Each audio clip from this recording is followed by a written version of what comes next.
Hi.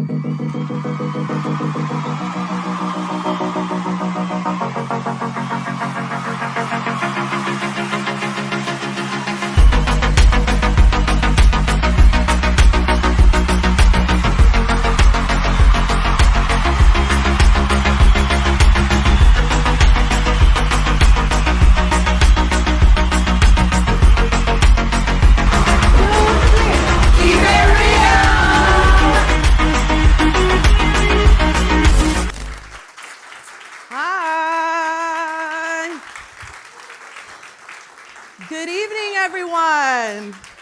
Welcome to Keep It Real Talk Show. I'm your host, Alexis Pacheco, and with us tonight, we have a new guest as well as a beautiful new in-studio live audience. We're filming here at Hudson Church at our studio in Guttenberg, New Jersey. Later on in the show, we will also be doing a live self-defense demonstration, so make sure to stay tuned until the end of the episode. As always, we want to share, encourage, learn, and bless all of the listeners to come. So without further ado, let's get the show started. Okay. So tonight, we will be discussing law enforcement and security. With kids going back to school this week, we wanted to bring on a guest with extensive experience in school security and dealing with youth programs as well as crime prevention. Our guest this evening has 30 years of experience in law enforcement. He was a captain for the Cliffside Park Police Department. He was responsible for the security of the public schools. He handled the training of teachers and staff pertaining to school shootings, and he initiated many youth programs during his career.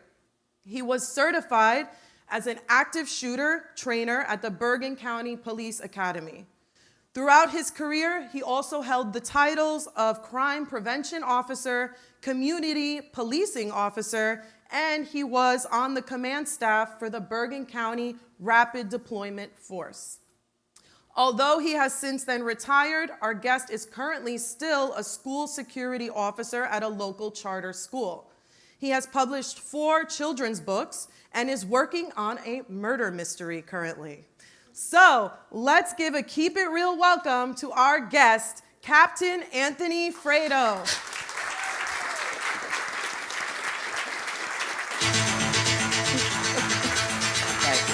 Thank you so much.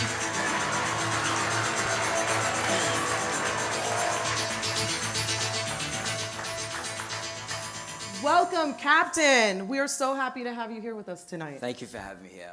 I'm excited. Awesome. We're excited to have you. So, first off, we at Keep It Real want to thank you for your years of service. We support and lift up in prayer our men in blue. So we thank you again for coming out tonight and sharing your experience with our viewers. Thank you.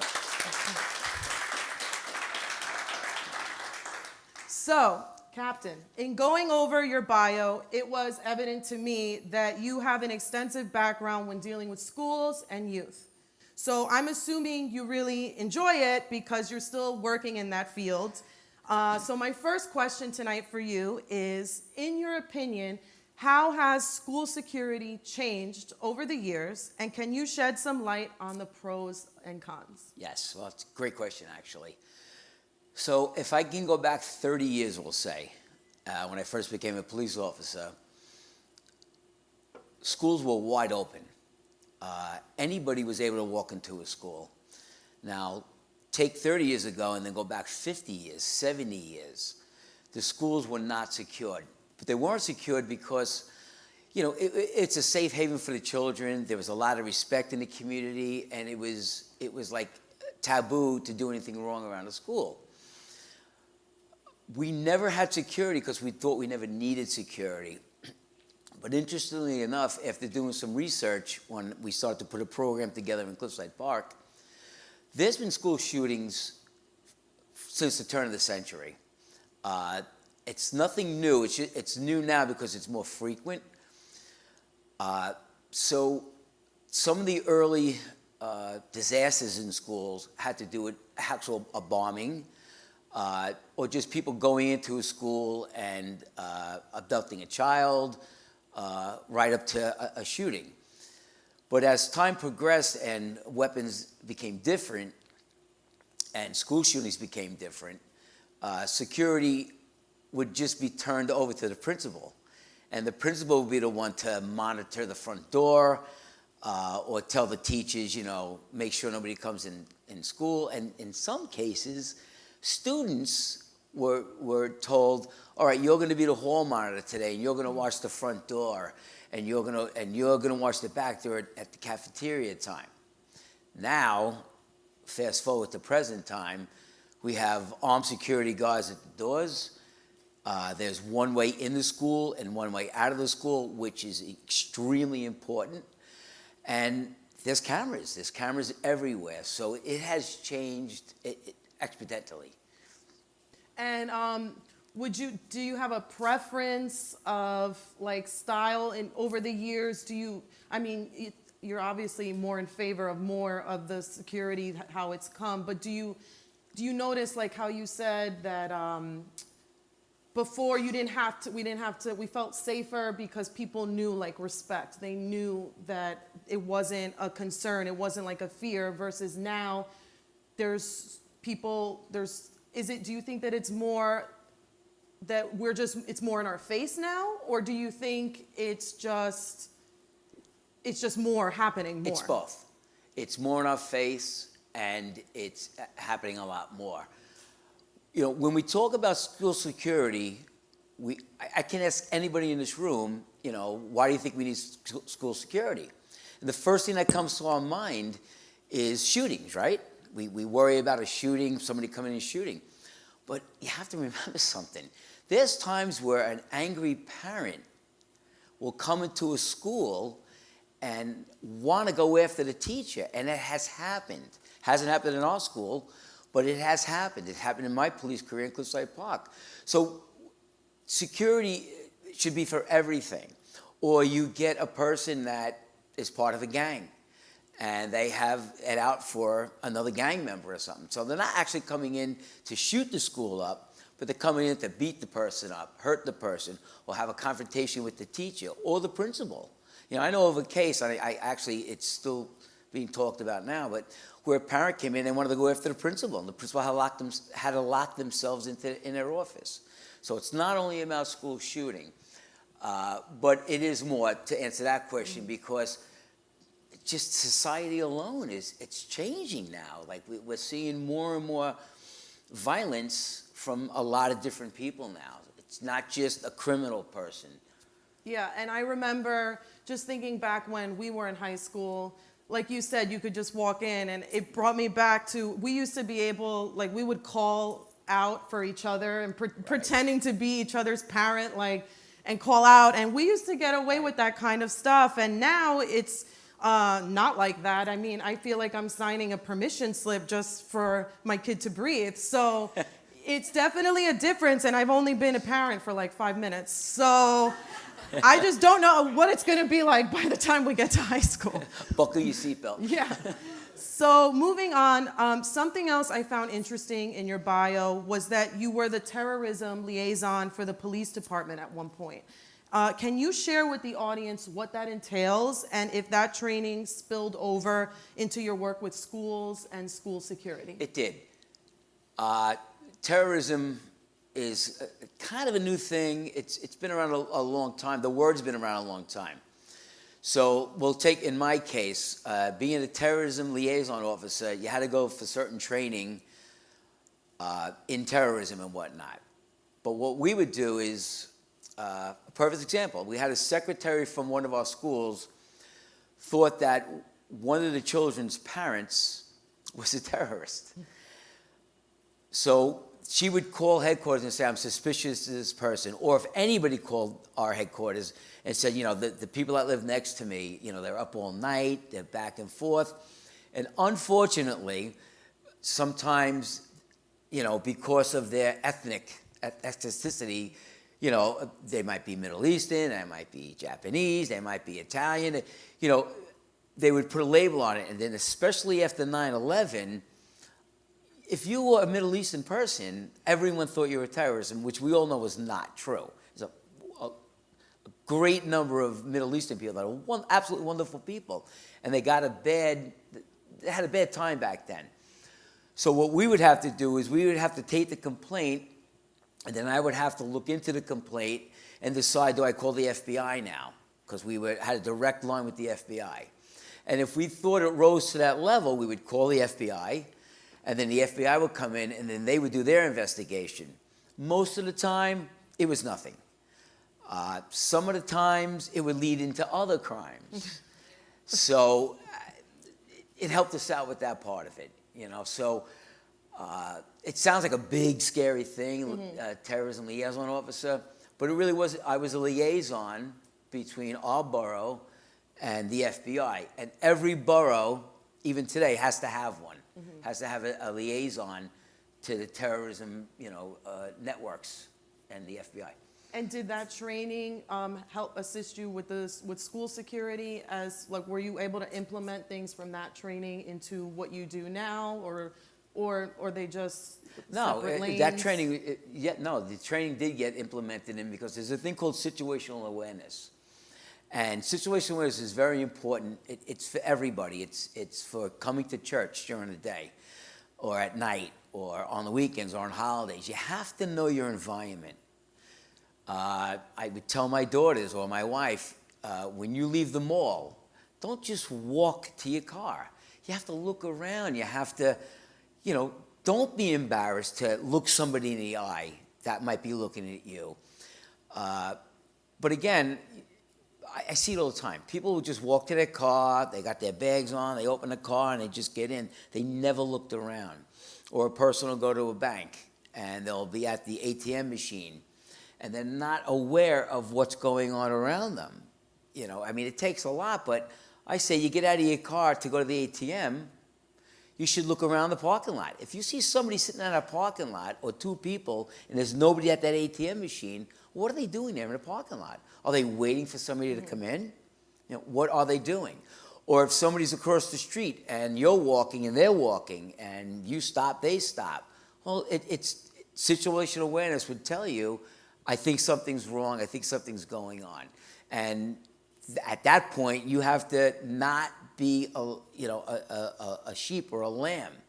You know, most criminals, they look for the weak. They really do. They don't want a person, whether it's a female, a male, a young child, they don't want a person that's going to fight back or yell. They want the person that's just going to submit, and that's an easy target because they don't want to get caught.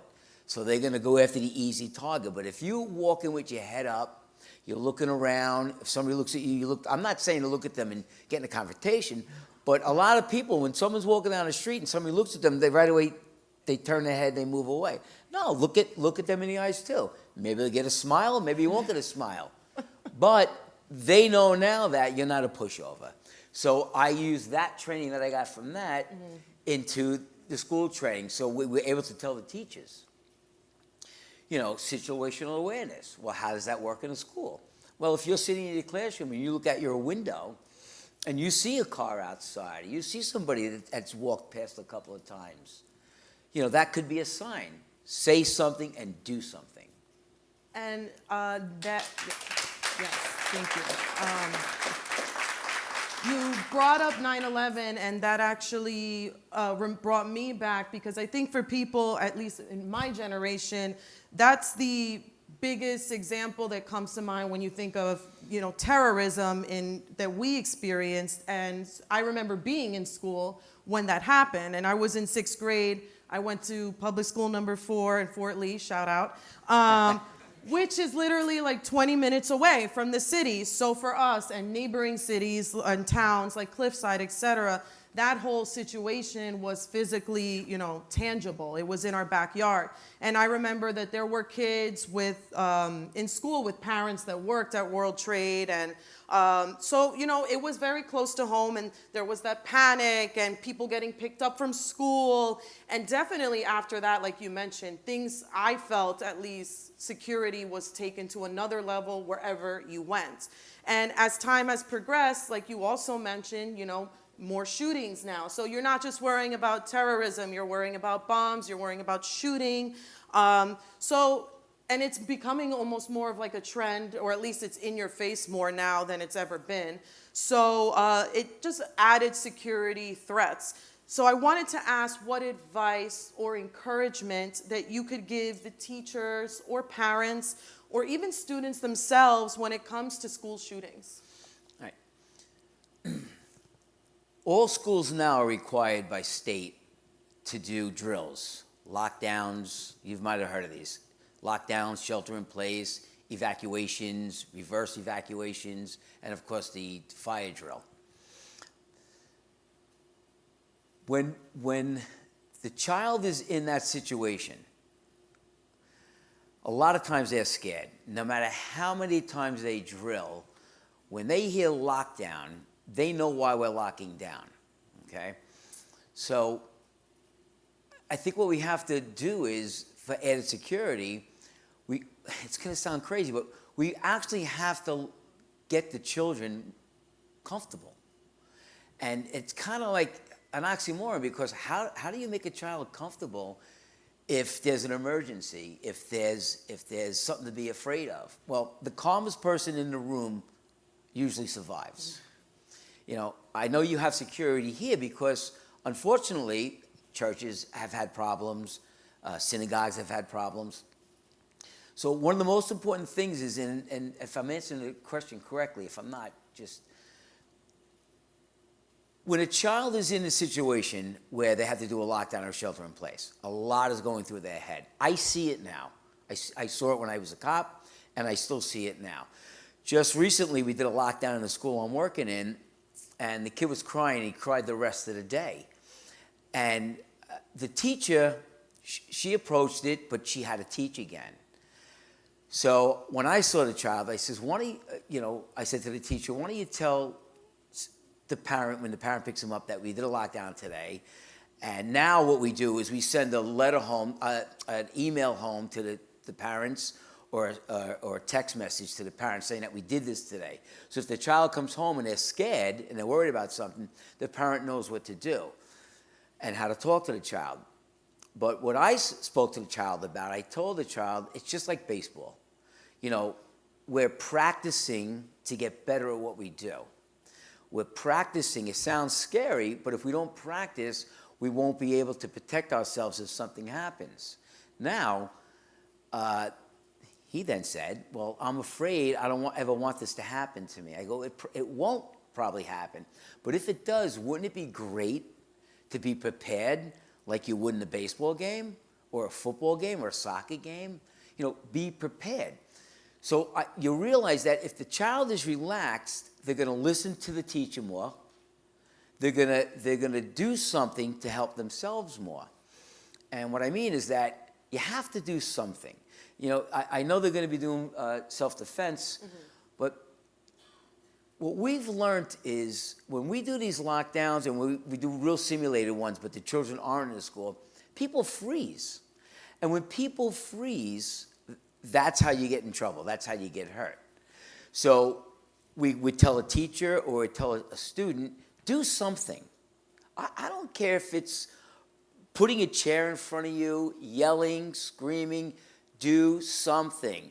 If you stand there and freeze, the worst can happen.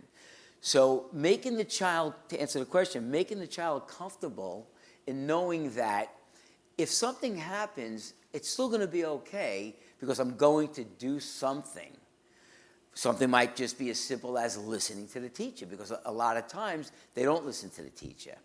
Or the teacher might be getting nervous if it's a real deal, and we've had that happen where the teacher panicked. But where a student has practiced so much, where the student said, no, Mrs. So-and-so, we need to do this, we need to do that. So it was a big help. But I think the parents have to get involved too. The parents have to have a dialogue with their child. Talk to them about lockdowns. Talk to them about shelter in places. Talk to them about evacuations. It's not just the teacher's job or the security's job, and I don't mean that negatively, but you know, we teach our children everything. Unfortunately, it's in our face now. It's part of our life. It's part of our structure now. But I really, if anybody has children here, or a grandchild, or nephew, or a cousin, sit down and talk to them about a lockdown and how serious it is, but it's going to be okay because it's just practice if something happens.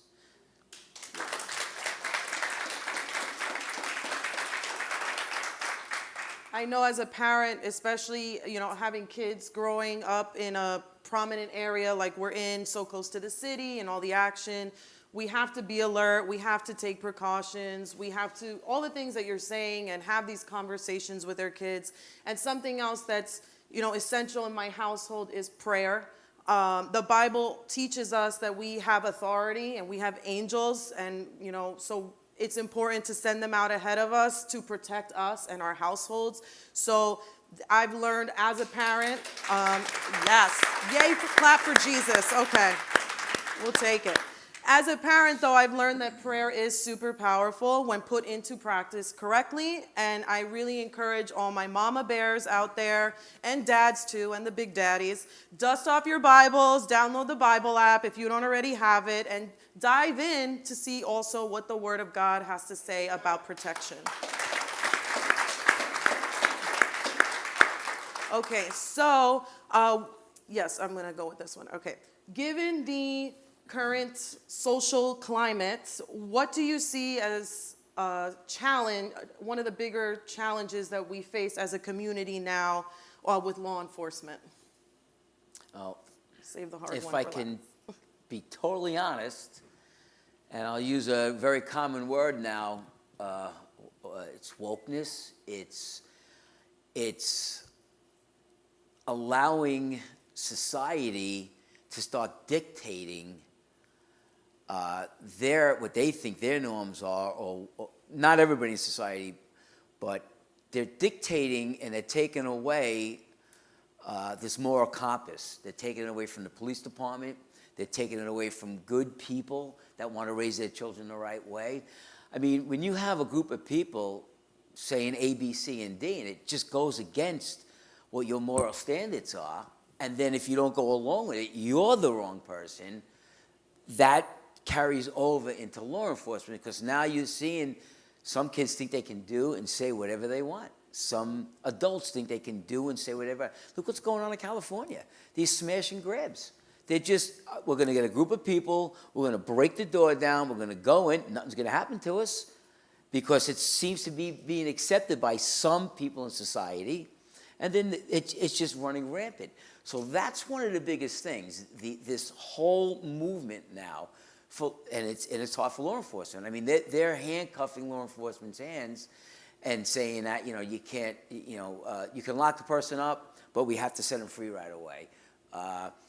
Security officers or people that work in stores, no, you can't stop them if they're shoplifting because it's against their rights. Well, it's not. And the fabric of society is actually getting torn apart.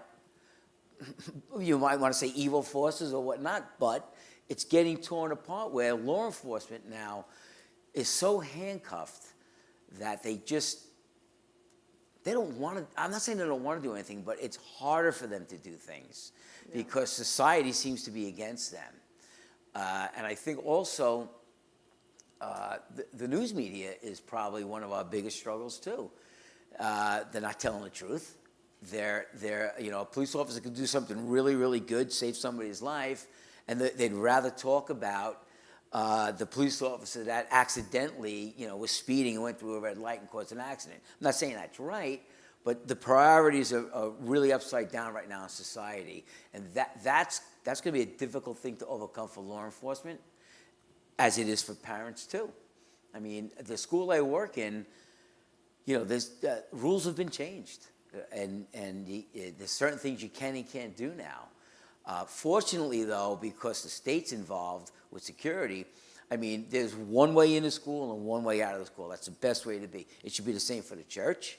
It should be the same for a synagogue. It should be the same for a library. It should be one way in and one way out. So there's certain things that are set in stone that they're not going to change. But society, not all society, but a lot of society is trying to change that. Yeah, and thank you for being brutally honest. We keep it real here, so that's why we brought you. Thank you.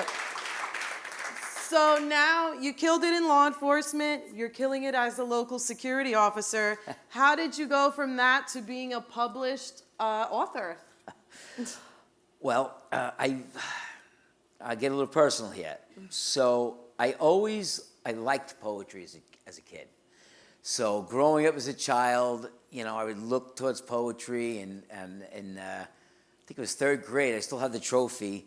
I won a poetry contest, but I was embarrassed. And this is something that, again, it goes back over to education. So I was afraid that because I liked poetry, I thought I had to be a man, a tough guy, that people would laugh at me. So I kind of liked poetry quietly on the side and never get into it. Then as a police officer, I would tell stories to my children, one sitting in the audience now. I used to love to read to them, and I had a lot of stories in my head. So one day I just wrote this story called Bella's Umbrellas, and my wife says, "Why don't you try and get that published?" I go, "Nah, who's gonna want to read Bella's Umbrellas from a police officer?" However, I think the most important thing for parents, police officers, for anybody that deals with children, is that you have to open up a dialogue. There has to be communication. So I used to say, well, if I go up to a child and say, don't do this, you shouldn't do that, I'm this big bad cop. So I said, how can I get my safety tips and my word out to children that I'm not going to be in a uniform, I'm not going to, be this big bad person? Well, I said, well, it'll be in a children's book. So most of my books came from police work. So Bella's Umbrellas is a book about cooperation. So what I did was I wrote this book on Bella's Umbrellas, on how cooperation happens and how we can cooperate. So that's how that started. Kid Cop. No, I'm a golf ball, not a goofball. We're going in order. Was the second book, and that actually came from police work. When I was a captain, my office was in the back, and I'll be real quick. I'm looking out the window, and I used to see this child walk by every day from the high school. He was a sophomore in high school. And unfortunately, he had a problem where he was very overweight, but he had a thyroid problem. And one day, I saw these kids making fun of him, laughing at him, calling him names, and he just kept walking. I got so mad, I left my office in uniform, and I went outside, and I started to yell at the kids. And I said, what's wrong with you kids? He's in our waters. He's part of our team, right? We swim with him. You go to school with him. Why are you making fun of him? You should be somebody he can come to. So they apologized, don't tell the teacher, don't tell the principal, blah, blah, blah. So I went after the child, and I said, what's the matter? And he says, I don't like myself. And I thought that was so sad. So I wanted to tell his story, but I didn't want to use his name. So I'm a golf ball, not a goofball, is about a golf ball that doesn't like himself anymore. And he wants to be a baseball, he wants to be a tennis ball, he wants to be all these things. So that's that message for that. But it came, thank you. But it came directly from police work. We have Kid Cop and we have... Well, Kid Cop, you know where that comes from, right? Yeah. So good that I have two of them. So I wanted to get a message out. It started with I was going to write a book on all safety. What you do in this situation, what you do in that situation, and it was going to be in rhythmic form. And then it just morphed into Kid Cop. So Kid Cop is just one of a series of books that I'm working on. And this one has to do with bullying. It comes directly from police work. So I wanted to get my message out about bullying and how not to bully and what you should do if you are bullied, which I think is really important, like the kid that didn't like who he was either. So that directly came. So it's about a child that dresses up as a police officer, but he's able to be on a child's level and talk to a child on a child's level. Awesome. And then the last one? The last one's just a fun book. It's not a zoo, but it's about following your dreams and being who you want to be at the end of the day. And it's just about a kid that lives in a house with a bunch of animals, and at the end he's really just dreaming it. But then when he goes to school, his teacher asks, what do you want to do when you get older? And he says, well, of course, follow my dream. And his dream was to be a veterinarian, and that's a rhyming book. And, Love a rhyme. Yeah, so.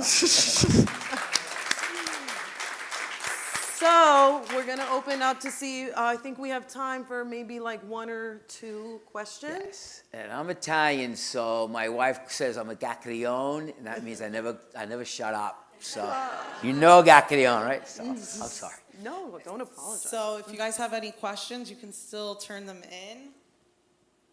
You can hand them to Maria Elena, but I do have some that came in from social. So one of the questions was, did you ever consider leaving the force? Especially after 9/11, but just in general, if you ever considered it.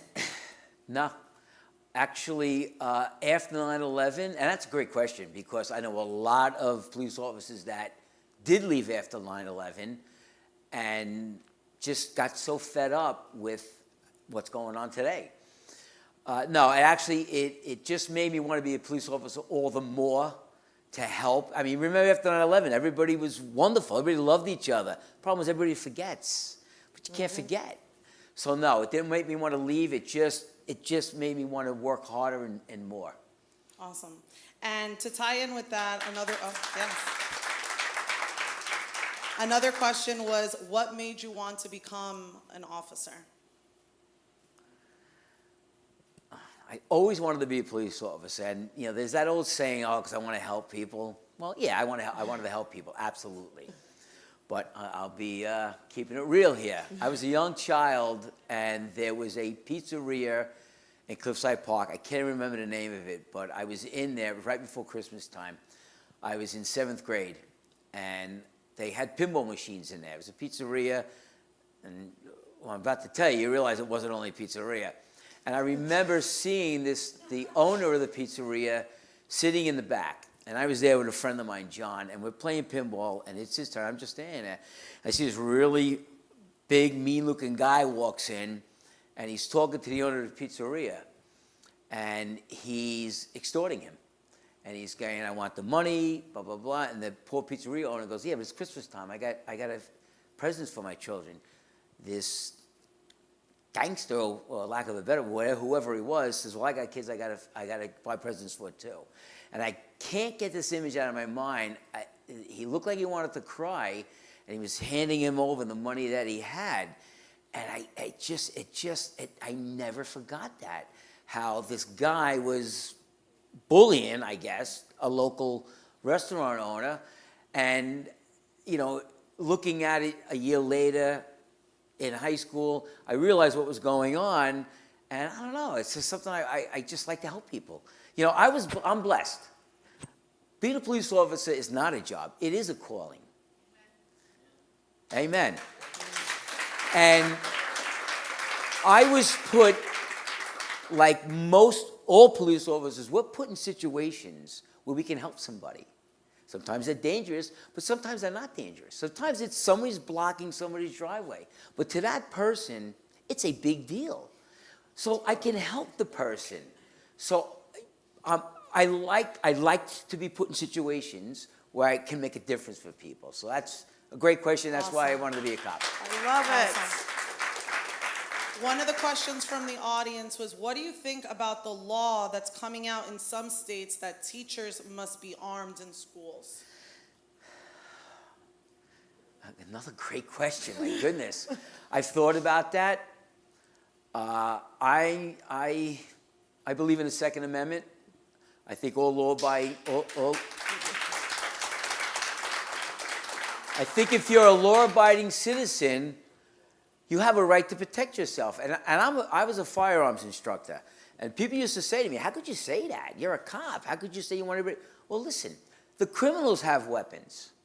They're going to have weapons whether the good people have it or not, whether the police have it or not. So I don't think any society has a right to tell you that you cannot protect yourself. So I do think teachers should have firearms, but they should be able to take the same course and training as a police officer has to take. They should go to a certified course and then show that they can safely handle that firearm, and then qualify with that firearm twice a year. I still carry a firearm. I have to qualify with that firearm twice a year in order to carry it. Now, if a teacher doesn't want to, that's totally fine.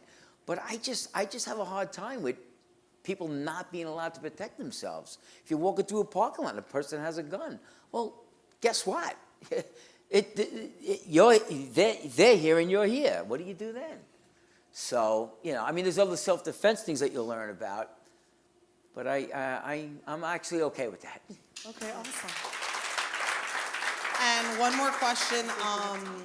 They just wanted to know why murder mystery after so many gosh. children's books, and when can we expect it? So I'm in the process of doing a murder mystery book. It has to do with a serial killer. It's not from actual events and whatnot.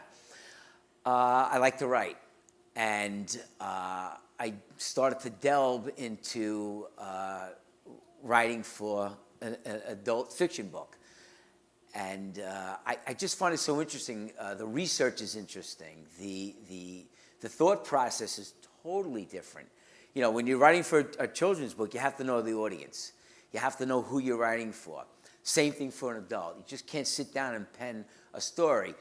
So one of my greatest critics is my wife and my children. I have read the first chapter to them, and they say it's okay, it's good. So I'm working on it. So I'm hoping within a year and a half, and it's a lot of work. Awesome. But Look yeah, forward keeps to me it. busy. Thank you.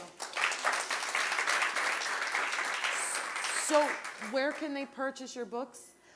All the children's books are on Amazon. So Okay. yeah. So we can put your name in, If you just right? put Anthony Fredo in on Amazon, how with I a got book it. thing, right? You can get it that way or by title. But Okay, thank you. great. And thank you for purchasing it. Of course. I'm going to read it to Chase tonight. Thank you so much, Captain, for sharing your knowledge and your experience with us on tonight's topic. On behalf of Keep It Real Talk Show, we just wanted to give you a certificate of appreciation for your previous years of service. Thank you so much. That would be displayed prominently. Oh, yay. Send us a picture and tag us, I will. okay?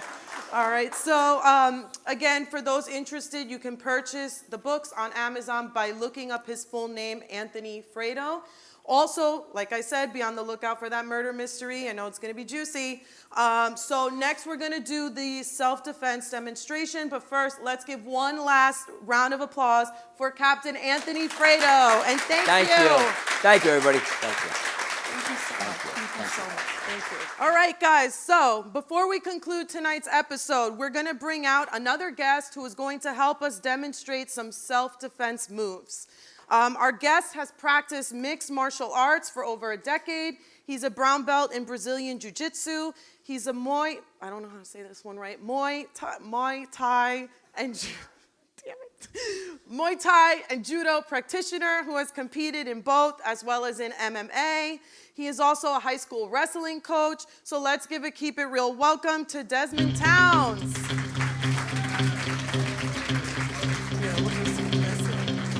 Thank you. They give you a mic? Okay, perfect. Okay, so today we're going to describe a couple different scenarios of attack, and then we want to hear from you what your suggestions are. Do we have any volunteers in the audience who would like to be, we have our biggest Keep It Real fan. Man. Come on up. Right away, too. Right away. How you doing? Okay, man. How are you, buddy? Mike, all right. Okay, so Beat me up, all right? So for this one, we're gonna do, scenario number 4. Someone comes at you with a knife. Ah, with a knife. I'm going to put my hands up, say, hey, listen, buddy. Like, I don't want any trouble. Why don't you just take it easy, okay? I don't want to engage or touch it. You never want to do this. Right? Why? Because if he swings it and, oh my gosh, he cut me, and heaven forbid he cuts me in the wrong place, an artery, or maybe it'll get to an artery in the neck area, or you just never know. You might get hurt, all right? So that's the best scenario, is to disengage, have a conversation, look to see. And that's also the thing, too, what they were talking about before, being aware, right? be aware of your surroundings. So with me, since I'm standing like this, right, I'm not going to use my hands. All I'm going to do, I don't have to go super too crazy, but I'm looking from the bottom up, and I just kick his hand. See this side, right? This is his inside. This is his outside, right? So I want to go towards his outside here so that now his backside is facing me. It's so much harder for him to face me when I'm trying to get around him. All right. Thank you, Mike. You may be seated. So I need a female for the next one. Anybody? If not, I'm going to make my MC do it. So, Don't be shy. I don't bite. no ladies? Okay. Alex. Alexandra Molina. All right. We got several requests. I promised that I would shout them out. So at Maisa Andujar and at Taryn Byron, both of them wanted to know, more or less, especially for a woman coming out of shopping. So you got to pick up your shopping. You're coming to the car and you're alone, or maybe you have a kid in your other hand and you get attacked in a parking lot. Okay. Go. Wow. So I'm attacking her? Oh, wait. So are Me? you going to be the Oh, lady? goodness. I don't want to attack you. Oh, you're so Oh, wait. nice So that and sweet. is how. Okay. So then, all right. So then you're going to carry the bags. And Oh, goodness. All right. I'm so sorry. No, it's all right. It's all right. So let's say, once again, you're in the parking lot, right? Okay. All right. Let's rewind before the parking lot. Okay, so you're inside of the grocery store. Okay? Once again, this goes all the way back to what? Being aware, right? You got to be aware of your surroundings. So when you come out of the supermarket, usually is a big open area. There's a parking lot. It's huge. Just like you're crossing the street, I always look left and right. I'm always checking what's behind me as well, right? And then I start to walk out the door, okay? Now, I'm not going to go into just yet if you have a kid, because if you have a child that is present, that is a different story where you have to take a different approach. But right now you're alone, or I'm alone, and She's attacking. oh God. She's attacking. Oh, hey now. And slightly come off. Now, let's say if I'm doing this, right? She's here, she's grabbing me, I have these groceries. I'm going to drop the groceries, all right? Right now, the food is not as important. Yes, I know it was expensive, okay? I understand. But right now, the food isn't as important. Now, if I didn't have this microphone in my hand, well, if I did, but if I didn't have the microphone in my hand, let's just pretend that I don't. I have this other hand, right?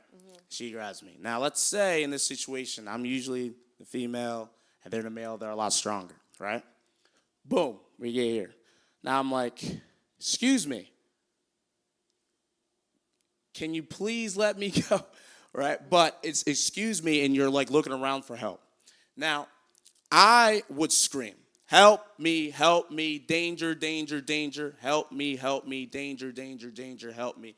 Usually when people say help me, danger, danger, danger, that's a great sign for someone or other people to come over and help, all right? Now, if they're off of me, now I'm not turning this way and running, okay? Because once again, they can be very, very fast, and they can catch me, and now I'm facing my back to them, and heaven forbid they, smash the back of my head, and now I'm on the floor, face down. Then what, right? So as I pull away, if I do get away, right?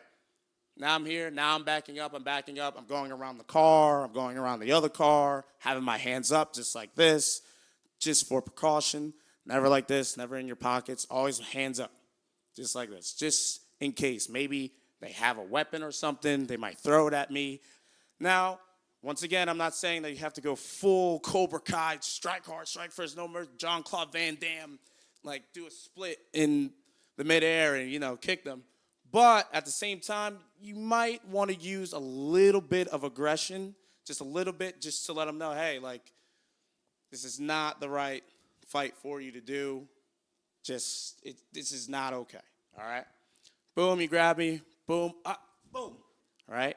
Because here, if I palm to the chin, now wherever the head goes, the body goes, all right? And that's something that anyone can know, not just a martial artist, right? Heaven forbid that doesn't work, okay? Then you have palm strikes to senses. What are senses, right? Her eyes, okay, or in this case scenario, his eyes. Whatever it is, right? Exactly. So they're, seeing, their eyes. You have hearing, right?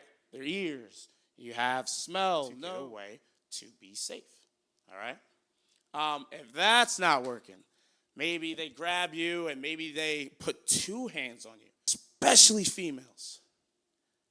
To a male, you have to remember, I always, no matter what, no matter if I'm teaching a self-defense course at my mixed martial arts gym with women, which I've done before, or if, someone from the gym, because I'm a personal trainer, they say, hey, what do I do in this situation? They don't know martial arts, right? They're scared. Maybe they forget about the palm strike. Maybe they forget to step back or, other things further away, or they're a little bit taller, right? That's fine, right? If they're really close, then use a knee. It's okay. You know how to do that, right?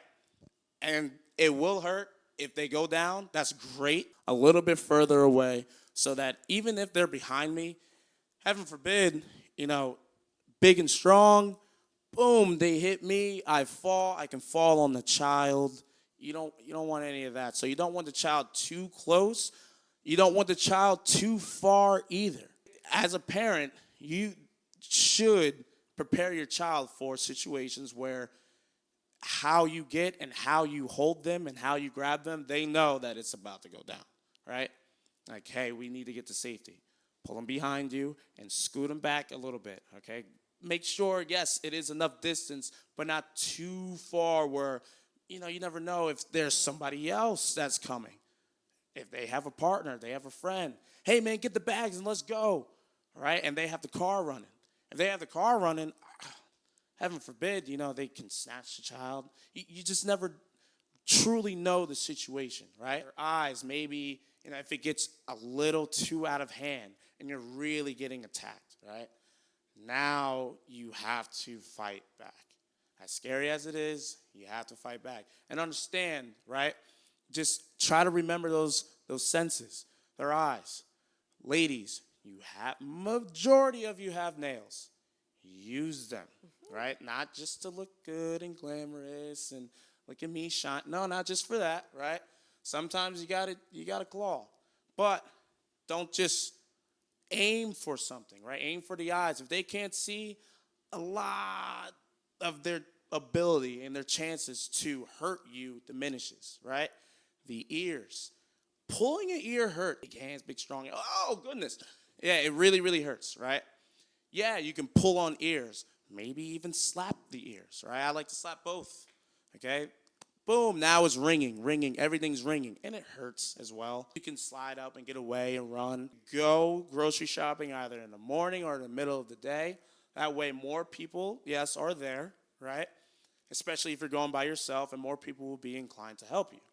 Thank you so much. That's all. We only have time for those two. So again, we've talked about law enforcement. We've talked about security. We gave you some tips for self-defense. Now, stay safe, everybody. Make sure to subscribe to our YouTube channel and follow us at Keep It Real Talk Show. Our next episode is dropping in October. It will be our first video podcast featuring a panel of guests. So stay plugged in for that. Thanks for tuning in. And remember to always keep it real.